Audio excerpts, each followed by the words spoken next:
그곳은 거의 24,000구의 시신, 남자, 여자, 아이들까지 시체에 말뚝이 박힌 채로 세워진 참혹한 숲이었습니다. 상상할 수 없는 대규모 학살이었죠. 정말 미친 짓이었죠.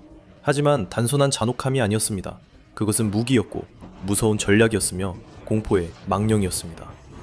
안녕하세요. 저는 조시입니다. 오늘 인포그래픽스 쇼에서는 블라드, 가시, 공과 적들에게 저지른 끔찍한 일들을 공개합니다. 1456년은 격동과 권력 변동의 시기였습니다. 충성심은 바람처럼 변했고 블라드 3세에게는 복수의 시간이었습니다. 한때 현대 루마니아의 일부인 왈라키아의 지배자였던 블라드 드라쿠르의 둘째 아들인 그는 가족의 지배자 자리를 되찾기 위해 왈라키아로 돌아왔습니다. 그의 아버지는 살해당했고 그의 형은 생매장당했으며 그는 배신을 거듭해서 견뎌야 했습니다. 그래서 그가 정상에 올랐을 때 블라드 3세는 이미 자신의 권력의 본질을 이해하고 있었습니다. 그는 대부분의 사람들이 아는 것보다 잔혹함이 무엇을 이룰 수 있는지 더 잘 알고 있었습니다. 그는 귀족들, 궁정, 그리고 그의 가족을 파괴한 변덕스러운 충성심 속에서 어디에서나 배신을 보았습니다. 자비는 약함이었고 자비는 죽음을 불러왔습니다. 통치하는 방법은 오직 하나, 두려움뿐이었습니다. 그리고 블라드의 무시무시한 명성이 가장 뚜렷하게 드러난 곳은 바로 수도 테르고비시타였습니다. 그렇다면 두려움이 어떻게 통치자를 만드는 걸까요? 전설에 따르면 블라드의 부하들은 마을 분수대에 값비싼 황금 술잔을 두었다고 합니다. 누구나 그 술잔을 사용할 수 있었고 또 사용해야만 했으며 농민, 상인, 아내, 아이들까지도 마찬가지였습니다. 그러나 아무도 그것을 훔칠 엄두를 내지 못했습니다. 그 술잔은 블라드가 죽을 때까지 분수대에 남아 있었습니다. 만약 그 술잔이 옮겨졌다면 거리는 창에 꽂힌 머리들로 가득했을 겁니다. 블라드는 폭력을 즐겼고 그것만이 그가 이해한 전부였습니다. 그는 포로들의 발가죽이 벗겨지고 따가운 소금이 뿌려지는 모습을 보며 웃곤 했습니다. 적들이 고통의 비명을 지르는 것을 보며 기쁨을 느꼈습니다. 이 사람은 자신의 첩 중 한 명에게 거짓말을 들은 적이 있습니다. 그녀는 그의 아이를 임신했다고 말하며 그의 환심을 사려고 했습니다. 그는 그녀를 믿지 않았습니다. 그는 칼로 자신의 주장을 증명한 후 사람들에게 내가 어디 있었는지 알리라고 했습니다. 그는 사악했습니다. 그는 편집증에 사로잡혀 있었지만 믿지 않는 것도 당연했습니다. 그의 주변엔 오스만 제국에 돈을 주고 안전을 산 영주국들이 있었습니다. 겁쟁이들, 블라드는 생각했습니다. 모두가 금, 곡물, 심지어 자식까지 조공으로 바쳤습니다. 그래서 그는 다른 길을 택했습니다. 블라드는 자신의 백성들에게 말했습니다. 발라키아는 조공을 바치지 않을 것이다. 30만 명의 백성들은 외세의 지배를 받지 않을 것이며 그는 무슬림 무리들로부터 그들을 지켜낼 것이라고 했습니다. 그는 완벽한 질서로 통치했지만 그 질서는 폭력으로 만들어진 것이었습니다. 그는 자신의 왕국에서 아무도 굶주리지 않을 것이라고 약속했고 그 약속을 지켰습니다. 하지만 우리가 말하는 이는 블라드입니다. 그의 정책에는 항상 대가가 따랐습니다. 거지들, 불구자들, 떠돌이들 모두가 성대한 연회에 초대받았습니다. 사람들은 거리에서 속삭였습니다. 정말 사실일 수 있을까? 자비로운 블라드, 온화하고 친절한 블라드, 왕국에서 가장 가난하고 억눌린 이들이 그의 성에 모여들었습니다. 그들은 접시에 고기와 생선을 가득 담고 술잔에 와인을 채우며 발라키아 최고의 진수성찬을 즐겼습니다. 배가 부르자 블라드의 이름을 부르며 축하 노래를 불렀습니다. 그는 식탁에서 일어나 군중을 향해 외쳤습니다. 일부는 취했고 일부는 장님이거나 팔다리가 없었습니다. 이 세상에서 걱정이나 부족함 없이 살고 싶습니까? 네! 모두가 한 목소리로 외쳤고 행복의 눈물이 흘렀습니다. 내 영토에는 가난한 이가 없을 것입니다. 환호성이 울려 퍼지고 축배를 들며 발을 구르기 시작했습니다. 그리고 블라드는 약속을 지키는 사람이었습니다. 그가 그렇게 깊이 미워하고 두려워했던 오스만 제국은 가난한 사람들을 돌보는 데 있어서 그보다 훨씬 더 유능했습니다. 그들은 무료 급식소와 노숙자 쉼터를 운영했고 아픈 사람들과 불구자들을 위한 무료 병원도 있었습니다. 그는 경쟁하지 못했지만 약속을 지켰고 그의 영토에서 가장 가난하고 굶주린 이들은 곧 사라졌습니다. 연회가 거의 끝나갈 무렵 군중들은 배가 부르고 감사해하며 여전히 그의 관대함을 칭송하고 있었습니다. 그는 자리에서 일어나 두꺼운 나무 문을 통해 밖으로 나갔고 그의 부하들은 그 문을 뒤에서 잠갔습니다. 도라살이 성벽을 강타했고 송진의 불이 붙어 목재가 타올랐으며 도망칠 길이 없었습니다. 그들은 연기에 질식하거나 불길 속에서 목숨을 잃었습니다. 200명, 많게는 600명일 수 있습니다. 정확한 숫자는 알려지지 않았고 연대기는 숫자에 지착하지 않습니다. 하지만 실제로 블라드는 자신의 왕국에서 가장 가난한 이들을 위해 소각로를 만들었고 그것이 대의를 위한 것이라 주장했습니다. 그가 게으르다 부른 범죄자와 기생충들은 모두 사라졌습니다. 그는 한 끼 식사값도 안 들여 절박한 이들을 처리했습니다. 그게 두려움이었을까요? 자비였을까요? 블라드의 통치에 위협이 된 건 가난한 이들이 아니었습니다. 그들은 그저 골칫거리일 뿐이었죠. 블라드가 걱정해야 했던 것은 다른 귀족들이었습니다. 그들은 블라드의 가족을 살해했던 바로 그 사람들이었죠. 블라드가 발라키아로 돌아왔을 때 그는 그들 대부분을 체포했습니다.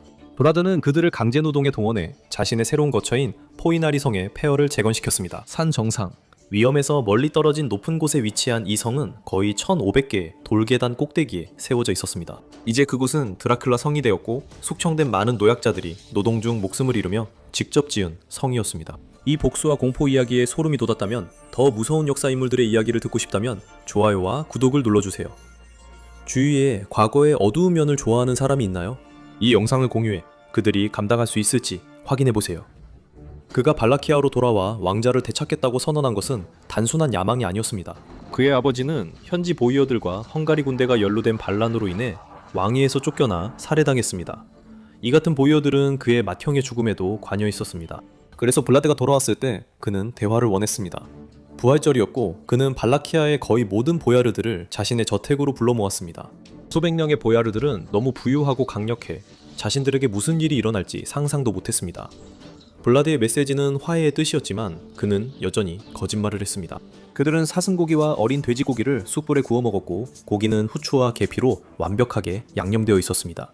이 양념들은 동방 교역로를 따라 몇 달간 운반된 것이었습니다. 그들은 강꼬치 고기와 산 염소 치즈를 먹고 디저트로 꿀 케이크와 페이스트리를 즐겼습니다. 식사는 지역 와인과 자두 브랜디로 마무리했습니다. 주방의 가마솥김과 불길 연기가 대연회장을 채우는 중 블라드는 식탁에서 일어섰습니다. 배가 부른 채 의심 많은 옛 귀족들은 블라드를 바라봤습니다. 누구를 섬겨왔습니까? 그가 물었습니다. 몇몇은 소리쳐 대답했지만 그들의 대답은 세월이 지나며 충성을 여러 번 바꿨음을 보여줬고 자신에게 이익이 되는 사람을 지지해왔습니다. 그 중엔 블라드의 형과 아버지도 있었습니다. 더 나은 조건을 제시하는 자가 나타날 때까지 말이죠. 블라드의 부하들은 그들을 잡아들였습니다. 노인들은 성 밖에서 즉시 꼬챙이에 끄였고 젊고 건장한 이들은 50마일의 긴 행군을 해야 했습니다. 그것은 중세식 죽음의 행군이었습니다. 강인한 자들은 곧바로 일에 투입되었습니다. 등에 칼이 겨눠진 채로 그들은 무거운 돌을 들어 올리며 거의 아무런 음식도 없이 몇 주 동안이나 계속해서 노동을 했습니다. 부드러운 손으로 돈만 세던 남자들도 이제는 노예가 되었습니다. 그들은 하나둘씩 탈진하여 쓰러졌습니다. 더 이상 일할 수 없게 되었을 때 블라드의 부하들은 그들을 산채로 말뚝에 꿰고 내장을 관통한 막대기로 시신을 길가에 버렸습니다. 누구에게나 그것은 피로 남긴 경고였습니다. 이것이 속이거나 불순한 자에게 벌어지는 일입니다. 옛 귀족들을 숙청한 뒤 그는 자신을 위해 목숨을 바칠 사람들을 원했습니다. 오랜 가문도 땅을 가진 귀족도 아닌 농장에서 일하며 고귀한 지도자를 위해 모든 것을 희생할 수 있는 사람들이었습니다. 블라드는 농민 군대를 조직해 미래 폭군들에게 영감을 주었고 충성스러운 농부, 군인, 집행자, 용병, 외국인들을 모았습니다. 어떤 이들은 단련된 전사였고 어떤 이들은 깡패였지만 그들은 모두 블라드에게 의존하고 있었고 그것이 가장 중요한 점이었습니다. 이 수천 명의 남자들은 그의 권력의 도구가 되었고 그들은 뛰어나고 충성스러운 일꾼들이었습니다. 그들은 그를 위해 첩보 활동을 했고 사람들을 체포했으며 복수심으로 그들을 처벌했습니다. 그때부터 발라키아의 정의는 빠르고 극적으로 실현됐습니다. 도둑은 무거운 수레바퀴에 깔려 죽임을 당할 수 있었고 배신자는 날카로운 칼로 산채로 가죽이 벗겨졌으며 반역자의 몸은 장대에 꿰어 다른 이들에게 경고로 전시되었습니다. 이것이 블라드의 새로운 권력 기반이었습니다. 무자비하고 복종적이며 매우 효과적이었죠. 이들이 없었다면 그의 통치는 수년은커녕 한 계절도 버티지 못했을 것입니다. 오스만 제국은 발라키아를 사방에서 포위했고 조공만 바치면 기독교 신앙을 유지할 수 있었습니다. 블라드가 통치한 발라키아는 여전히 오스만의 속국으로 조공을 내야 했습니다. 오스만 제국은 무적이었고 너무 강력하고 앞서 있어 작은 국가들이 저항을 못했습니다.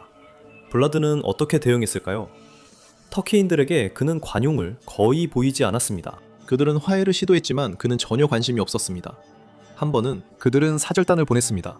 거대하고 강력한 제국의 통치자인 위대한 술탈 메흐메드 2세의 대사들이었고 메시지는 조공을 바치면 왕국을 계속 통치할 수 있으며 전쟁을 원하지 않는다는 것이었습니다. 블라드는 대사들을 자신의 성으로 초대했습니다. 그는 그들에게 편안함과 음식을 제공했죠. 그의 의도가 좋아 보였습니다. 터키인들이 터번을 벗기를 거부하기 전까지는 말이죠.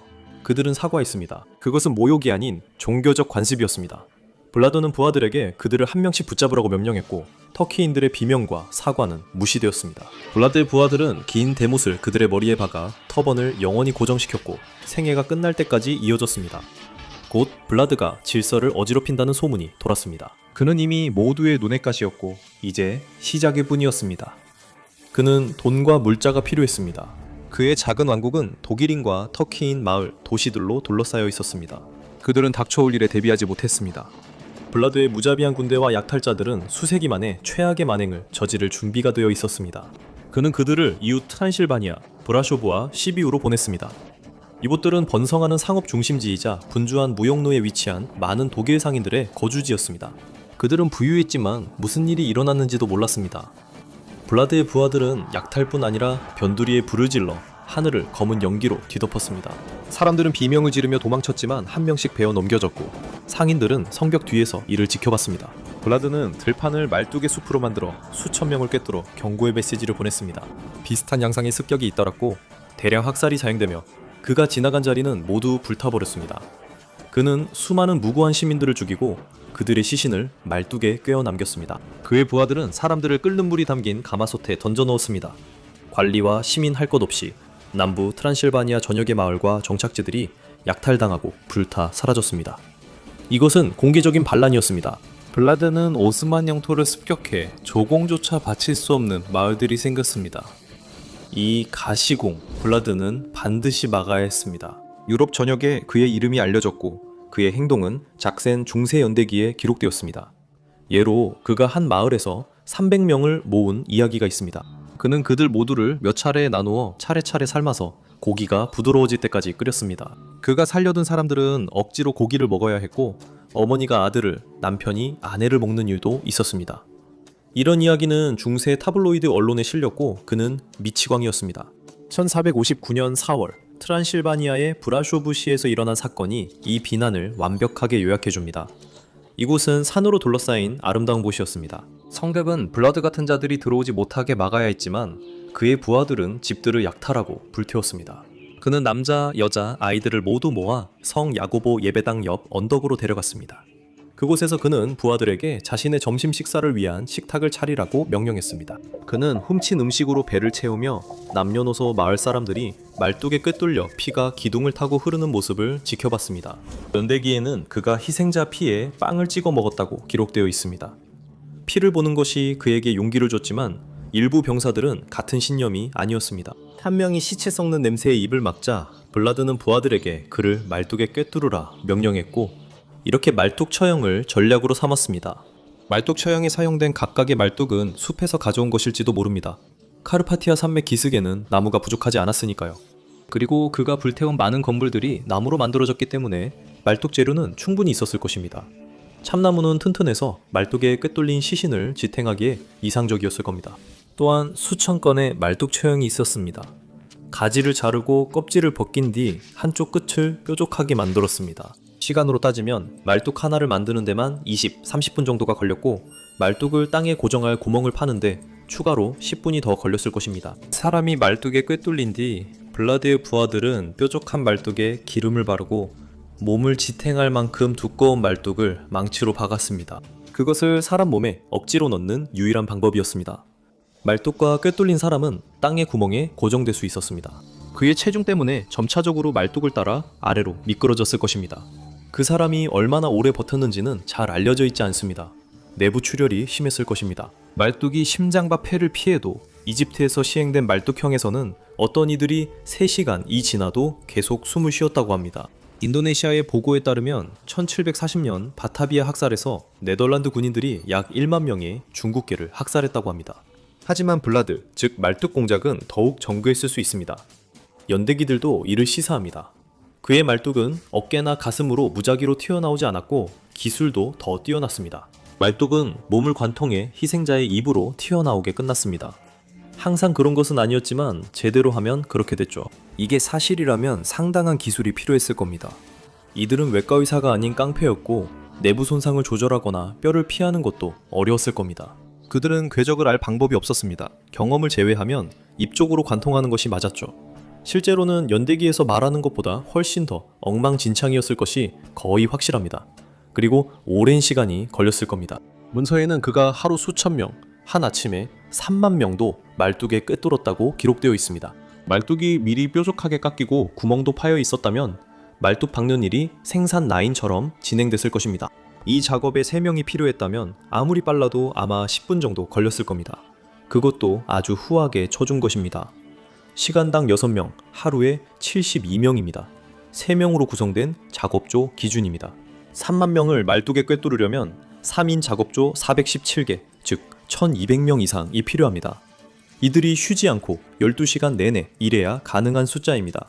하지만 그는 단 아침 나절 만에 해냈다고 하니 이제 834개 작업조와 약 3,000명이 필요합니다. 6시간 작업 시 한 희생자당 약 30분 소요되어 3인 1조가 6시간에 처리할 수 있는 인원은 12명 뿐입니다. 물류상 아침에 3만 명 처리하는 것은 거의 불가능합니다. 중세식 심리전일 수도 있지만 실제 여부는 불확실합니다. 오스만 술탄 메흐메드 2세는 자신의 영토에서 많은 이들이 장대에 찔려 죽는 것을 점점 걱정했습니다.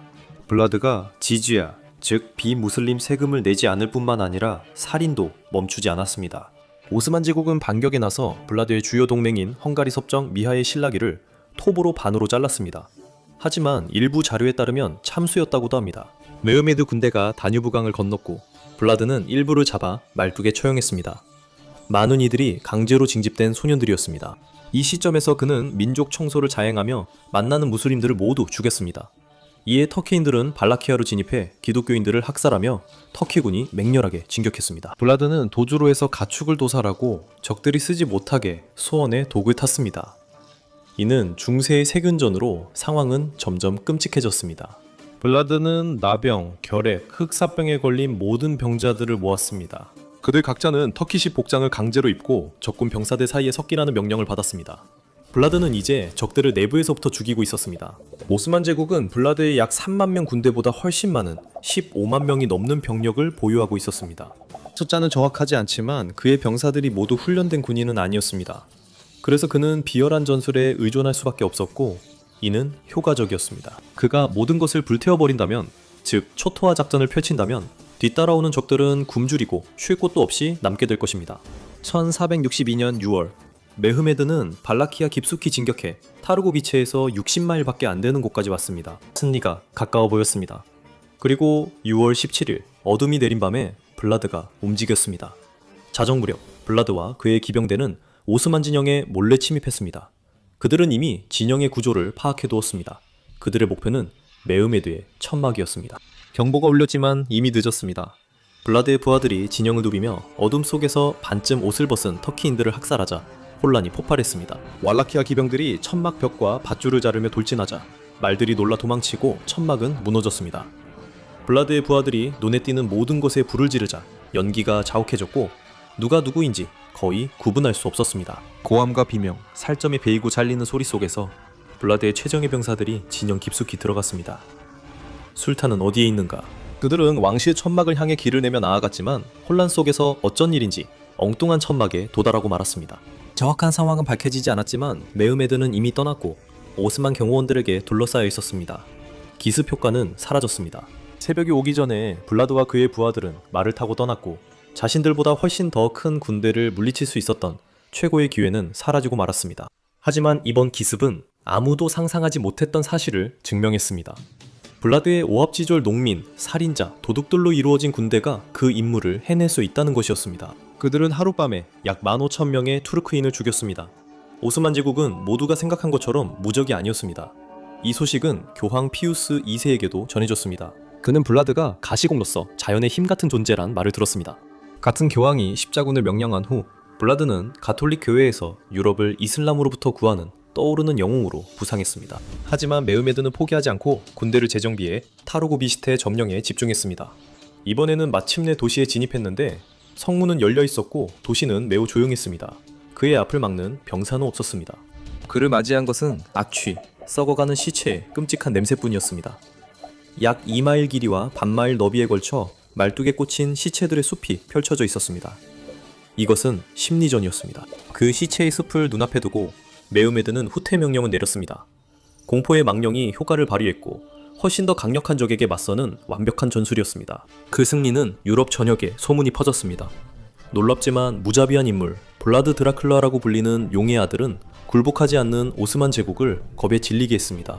하지만 괴물조차 한계에 부딪힙니다. 왈라키아에서는 아무도 기뻐하지 않았습니다. 오스만 제국은 수많은 마을과 도시를 초토화시켰고 수천 명이 학살당하거나 포로로 잡혀갔습니다. 블라드는 백성들의 신뢰를 잃었습니다. 그는 도를 넘었습니다. 술탄은 도망쳤을지 몰라도 그는 두 나라여 정복하겠다는 계획을 세웠습니다. 그는 권력을 갈망하는 소수의 터키군을 블라드의 동생에게 지원해 주었습니다. 블라드의 동생 발라키아의 라두 3세 일명 미남 라두는 술탄과 협정을 맺었습니다. 라두는 남은 보이어 귀족들을 찾아내는 것에 동의했고 블라드의 공포 통치를 끝내기로 했습니다. 그는 술탄의 조건을 받아들였고 전쟁은 끝나려 했습니다. 그리고 그의 아버지와 형처럼 블라드 역시 이제 귀족 계급과 맞서게 되었습니다. 이제 침략은 국경 밖이 아니라 내부에서 일어나고 있었습니다. 그는 어쩔 수 없이 도망칠 수밖에 없었습니다. 그는 북쪽으로 향했습니다. 그곳에서 그는 오랜 세월 감금되어 왕자 없는 왕자였습니다. 그를 가둔 헝가리 왕 마티아스 코르비누스는 한때 기독교 세계의 수호자였지만 이제는 아니었습니다. 마티아스 코르비누스는 오스만 제국과의 전쟁을 피하려 블라드를 공개적으로 지지할 수 없었습니다. 블라드에게는 나쁘지 않은 처우였습니다. 이것은 지하 감옥의 잔혹한 투옥이 아니라 편안한 가택연금에 가까웠습니다. 코르비누스는 블라드의 편이었지만 정치적으로 그를 감금하고 백성과 분리해야 했습니다. 하지만 세월이 흐르면서 코르비누스는 결국 블라드를 왈라키아의 합법적인 군주로 인정했습니다. 그러나 블라드는 다시 공격할 병력도 자원도 없었습니다. 건자를 되찾으려면 그는 참아야 했지만 블라드는 다시 싸울 것이었습니다. 코르비누스의 지휘 아래 그는 오스만 군대에 맞서 공포의 전쟁을 벌였습니다. 또 한 번 민간인 학살과 꼬챙이형 그리고 초토화 작전을 감행했습니다. 그는 1476년 말이나 1477년 초에 약 2000명의 군대를 이끌고 싸우다 전사하게 됩니다. 그의 시신은 터막났고 머리는 오랜 속적인 술탄 메흐메드에게 보내졌으며 이후 보존되어 콘스탄티노플의 높은 곳에 모두가 볼 수 있도록 전시되었습니다. 그는 사라졌지만 전설은 남았습니다. 블라드 체페슈, 드라큘라, 불가능을 이뤄낸 남자, 중세의 공포 전술가 블라드 체페슈는 그의 적들이 차라리 태어나지 않았기를 바라게 만들었습니다. 하지만 철권과 피로 통치한 자는 그뿐만이 아니었습니다. 역사상 가장 잔혹한 여왕들을 지금 시청하거나 다른 무서운 이야기도 확인해보세요.